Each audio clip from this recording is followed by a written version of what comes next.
Hello, this is Chef John from foodwishes.com with No-Knead beer bread. That's right, all these years I've been wasting beer by drinking it, and I could have been making this amazing, homemade, rustic, beautiful loaf of bread. Alright, so we're going to start out with a little bit of dry active yeast in the bottom of a bowl, to which I'm going to add some flour, regular all-purpose flour, and some warm water. Not scalding hot, that will kill the yeast. Not just lukewarm, that won't excite the yeast as much, and we want to excite our yeast as much as possible. So let's say, about 100 degrees would be ideal. All right, so I'm just going to mix that together. I'm going to throw a towel over it just to keep it covered.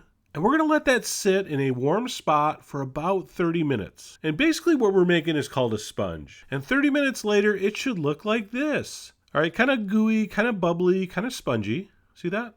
All right, to the sponge, I'm going to pour in a 12-ounce bottle of beer. I'm using a Belgian-style white ale, but pretty much anything will work. The beer, by the way, was room temperature. You could use cold beer, just will slow down the process here a little bit. So I'm going to stir that in. Once we stir our beer in, we are going to add our flour, which again is just regular all-purpose flour. I guess you could use bread flour, because, it's called bread flour. We're also going to add some salt. And believe it or not, that's it. Bread does not have a lot of ingredients, which is why it's frustrating when people say, I can't make bread. Because basically they're saying, I can't combine like 3 ingredients. All right, and there's not a lot of technique involved here. Take your wooden spoon and keep stirring and stirring and stirring your flour until you have a thick, sticky dough that pulls away from the sides of the bowl. Now, if you use my precise measurements on the blog, yours should look pretty much exactly like this. If it looks much wetter than this, add a little more flour. That's okay.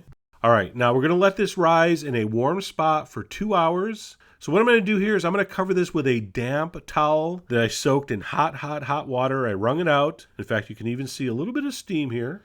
Now, if you have a warm spot, you can just leave it out, but I don't. I live in San Francisco. It's always cold. So what I do is I warm my oven, turn it off, and just leave it in there. Ideally, you want something that's going to be, 75, 80 degrees. That would be kind of ideal. So anyway, find a warm spot, let that sit for 2 hours until it basically doubles in size. All right, and it's going to resemble something that looks like this. So I'm going to take a spatula and I'm basically going to go around, unstick it from the sides. This is going to deflate the dough. I'm going to scrape it right onto a well-floured surface. All right, we're going to generously flour the top. I got flour in my fingers, of course. And what you want to do here is form this into some kind of loaf shape. Now you could just leave it like that, all right, just a rustic style loaf like we did for our ciabatta bread. Or you can just roll it into a simple loaf like I did. All right, just roll it up, even it out. All right, it feels so amazing.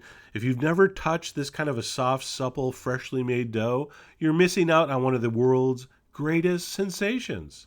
There are only a couple things I can think of that feel this amazing under your fingertips. So do not miss this experience. All right, once your loaf is formed, you're going to take a baking sheet, a heavy baking sheet, and I like to coat the bottom with cornmeal so it doesn't stick. Also gives the bottom a nice little crunch. I'm going to transfer my loaf onto the pan. All right, last step here, I'm going to dust the top of the loaf generously with flour.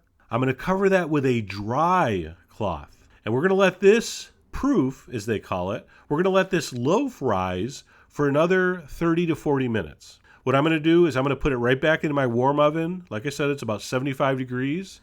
And in a half hour later, your loaf's going to look like this. It's going to have risen back up.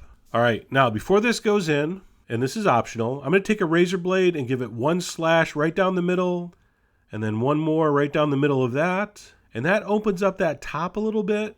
And you'll see that kind of helps the rising when it bakes. All right, to prepare our oven, we're going to preheat to 425 degrees. And I'm also going to put a small loaf pan of water in the bottom of the oven. That's going to humidify our oven and make for a better loaf of bread.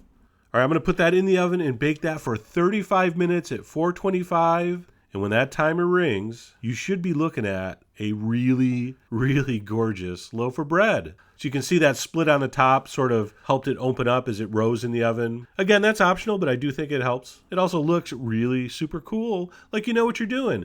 All right, I'm going to transfer that to a cooling rack, and you're going to let that cool completely before you slice it, like I did not do. All right, I had to take one for the team here. The light was fading, and I needed to get my last money shot while I still had some decent light coming through the window. So anyway, this wasn't really cool enough to cut, but I didn't care. I cut it anyway. I slathered it with butter. That's right, that is some quality slathering. And then I tasted it, and it was amazing.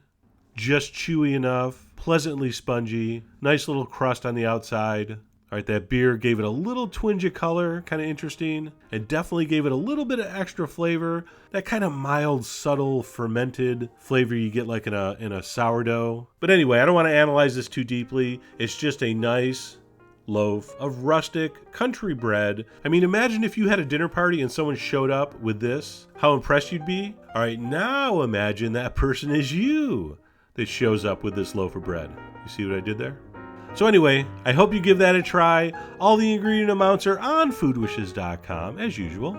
And as always, enjoy.